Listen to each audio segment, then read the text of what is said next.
because the military can protect. Okay, Madam Chair, yung pong bang militar nung payagan po nila itong mga telcos tulad ng Globo, Smart, and then dito na pag-aari po ng kung ilang porsyento dyan pag-aari po ng Chinese government, nakonsulta ho ba yung DICT?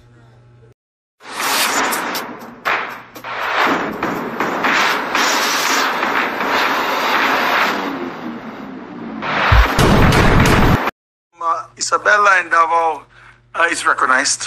Thank you, Mr. President. Good evening, my dear colleagues, and to our good sponsor, Senator Grace Poe. This representation fully supports the Department of Information and Communications Technology. I firmly believe that the government should provide the department with enough funding so that it can implement necessary programs that are crucial for our country's cybersecurity, especially in this information age. Some nations are getting very aggressive when it comes to attacking other nations. War, which seems far-fetched, is more real than we think. Take, for instance, Russia and Ukraine as an example. But the number of nations or entities resort to cybersecurity attack, we think that nobody will bother with us, but should the threat become imminent, we must be ready. During the budget briefings, I was very vocal about my concern in our fight against cyber crimes. At that time of the budget briefing, the CICC admitted that we lack the necessary equipment, tools, and technology to protect the nation and its people from cybersecurity threats. Ilang ulit na ba nating nabalitaan na na-hack ang ating government websites? Napag-alaman ko pa mismo, ang ating national security data ay binibenta po sa dark web. Natalakay na din po natin dito ang walang katapusang klaseng tech scams. Kaya nga po, ipinasa natin ang SIM Registration Act. These are indeed very alarming incidents. Our very nation's security is at risk. Let us not wait for vital services such as electricity, water, and health services to be affected. It is high time that we equip the ICT with an adequate budget. I implore upon the department to study the vulnerability we are exposed to so we can fight for the budget that you need. And before I end this, meron lang po akong konting mga katanungan. Can I get water? Bigyan nyo ng Madam Chair, anong klase po mga computer system, routers, brand, ang ginagamit po ng ating gobyerno, especially po sa DICT? Unang-una po, maraming salamat from our colleague from Mindanao and Isabela for your manifestation of support. And I totally agree with your concern. That's why it's crucial that we really scrutinize the budget as well as the performance of the DICT. With regards to the brand of computers, and there are actually different kinds of makers of their computer. Some are from the US, some are from Japan, Korea, and of course China. China. Okay. Ano pong brand ng computer na galing po sa China? I'm interested about the router. Saan po galing yung router na ginagamit po ng ating gobyerno as far as DICT is concerned? Saan galing po? Saan po binili yun? We have Cisco, Huawei, and many others. Huawei, made in China. Pwede ba malaman, Madam Chair, kaano ho ba kaimportante yung router? Especially if we're talking about cybersecurity. Well, ako po ay hindi expert dyan sa mga ganyang uri ng technicalities. Pero ang alam ko, lahat ng impormasyon dumadaan sa router. Diba? Wala po, parang nag-uusap-usap yung mga computer na yan, hindi mag-uusap-usap kung walang router. So para yan ang tulay ng ating sistema. So ibig sabihin, through that router, pwede ma-monitor po lahat ng internet activities natin dito sa Pilipinas. Pwede ma-monitor po pag nilagyan niya ng virus ng China. Considering the fact na meron pong nangyaring sigalot ngayon between China and the Philippines because of the West Philippine Sea. Well, Bakit po gumagamit kayo tayo ng router coming from China, Huawei? Bakit hindi po natin palitan yan? Siguro po kailangan ponduhan ng ating gobyerno, ang DICT, o yung gobyerno mismo ang gagawa ng paraan na mapalitan po itong router na ito. opo.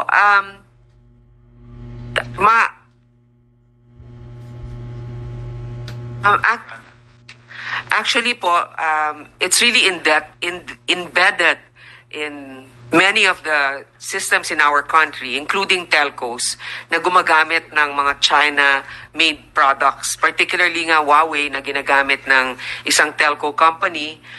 Ito naman po sa DICT, meron nga tayong US pero admittedly may Huawei. Ngayon, siguro po, yan po ang sistemang nadatnana ng ating mabuting sekretary nang siya ay naupo sa pwesto, pero maaari pong siguro sa mga darating na buwan ay pag-aralan natin sa susunod na budget sana ay mapalitan na yung mga ibang routers natin doon.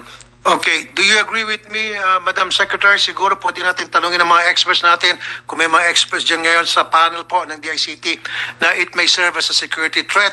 Ito pong paggagamit ng router ng ating gobyerno na made in China? Opo, it's really something that, I mean, of course, we cannot be 100% sure that if we change the routers, there will be no threat whatsoever. But it's in a step in the right direction. Perhaps what we will ask the good secretary is to write down or to estimate how many routers are Huawei and how much it will cost to replace them, so that next budget hearing, sir, you can supervise this and we can hopefully present a new budget for new routers. Okay. Napansin ko po walang intelligence fund ang DICT. Bakit po, Madam President? Naubos na po siguro sa iba. Ako po. Marami ko mga departamento, ahensya sa ating pamalaan na hindi naman talaga kailangan ng Intel funds. Ganyan nabibigyan sila by the hundreds, by the millions. Pero ito pong isang ahensya ng gobyerno tulad ng DICT na kailangan po natin to fight cyber crime.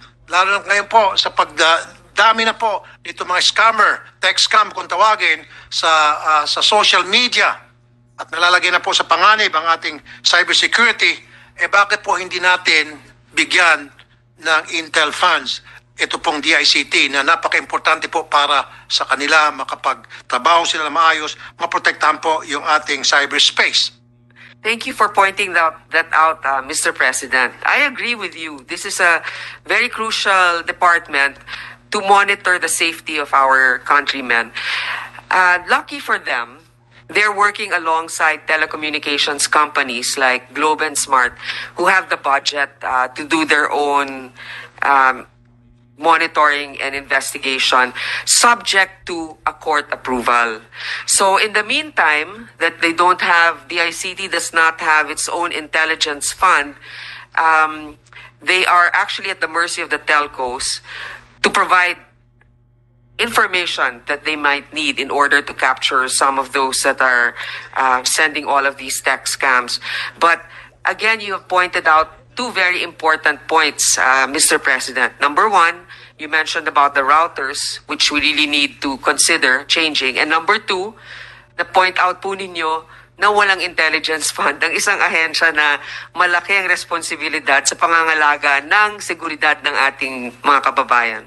At nabanggit nyo na po kanina, Madam President, na umaasa lang po yung DICT sa information o pondo na ibibigay ng mga telcos company. So, ibig sabihin, they're indebted.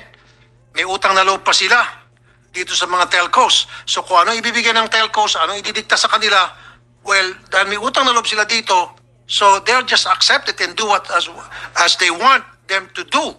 So bakit po natin hindi sila bigyan ng sariling budget? Ba't kinakailan pa umasa sa mga telcos? Actually, Mr. President, nag-iingat rin ang mga telcos sapagkat napapasailalim po ng DICT ang NTC. At pag hindi po sila tulungan sa ahensya ng gobyerno dun sa kanilang mga pangakong commitment. Halimbawa, yun nga, maintaining the security and the privacy of our countrymen. Pwede din po silang mawala ng prangkisa at magkaroon din po ng penalties. Kaya hindi naman po malaking utang na loob. Ito po ay isang kasunduan sa pagitan ng DICT and sa pamamagitan ng NTC at ng telco. Ng mga telco ay dapat talagang manumbalik at ibigay rin ang mga impormasyon na kailangan para sa seguridad ng ating mga I know that, Madam President, pero di ba mas maganda kung may sariling budget po ang DICT na magagamit nila at their disposal na hindi na kailangan pang ipaliwanag sa mga telco na magbibigay sa kanilang pera o pondo because pag maghingi sila ng pabor sa telcos, meron silang utang na loob and of course, since may utang na loob sila, may karapatan ng mga telcos para tanungin kung saan gagamitin yung perang binibigay sa kanila. Mas maganda po, they have their own money, they have their own budget. Sabi ko kanina, kung yung ibang mga ahensya ng gobyerno na hindi kailangan ng Intel funds na bibigyan ng Intel funds, confidential funds. Where in fact, itong isang ahensya na napaka-importante sa ating cybersecurity, ni Singkong Duling walang binibigay ang ating gobyerno. Hindi po napupondohan. Bakit po? Actually po, nung nakaraan po, meron talagang intelligence fund ang DICT. Siguro po, baka nakuryente yung iba na nahiya na o na natakot na walang sinumite, di ba? Meron ba silang sinubok? Wala po kasi silang sinubmit sa ating committee na intelligence fund. Pero tama po kayo, nasa tamang paghawak naman ng pera yun eh. Di ba? Hindi naman ibig sabihin na kung may intelligence fund ay masama na. Kaya lang dapat naayon sa mandato ng ahensya. At sa panig naman ng DICT, sa tingin ko kailangan nila kung reasonable naman. Siguro pwede tayong humiling sa secretary, sa chairman ng Finance Committee na magkaroon ng espasyo para dito. Kaya pa ho bang habulin na mabigyan natin ng budget sa Intel Fund, itong DICT natin? Pwede po. Pwede po naman pong i-propose ito. Okay. Na galing sa inyong tanggapan. At pwede nating isumite. Tignan natin kung ito ay ma-adapt po ng chairman ng Committee ng Finance. Kasi po, balita ko dati, meron daw ata 400 million na Intel funds, pero mukhang nagamit ata sa eleksyon. Hindi pa panahon ito ng mga nakaupong DICT people ngayon. So siguro po kailangan ibalik to because they really need the Intel Fund para sila po ay makapag-operate against these scammers, against people na meron pong intensyon na para pasukin po tayo, papasukin po ang ating cyberspace at magasik po ng lagim. Actually, this is the sad reality, Mr. President. The Cybercrime Investigation Center requested for 4.6 billion, not as a confidential fund. Ito lang po ay to upgrade their system, etc., to get the much needed manpower. But drum roll, nabigay lang po sa kanila 347 million out of the 4.6 billion. This is a mere 7%, 7.4% of the fund that they requested.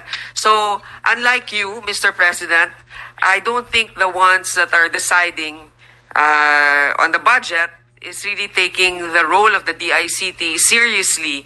I think, unfortunately, we're waiting for an impending doom before we actually deem it necessary to give them the proper funding. Siguro po, pwede nating pagtulungan ito, Madam Chair, na para matingnan po nitong mga taga-DBM kung sino pa itong mga agency na nagbibigay ng budget para sa DICT sa mga ahensya ng gobyerno, i-reconsider yung pag-slash nila napakalaking pondo sa DICT na kailangan naman po talaga nila ng pondong ito para maprotektahan po yung ating cyberspace.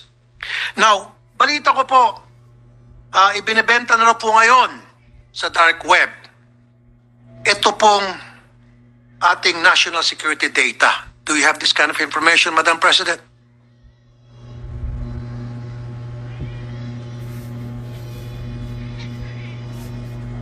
Mas malaki metro yata.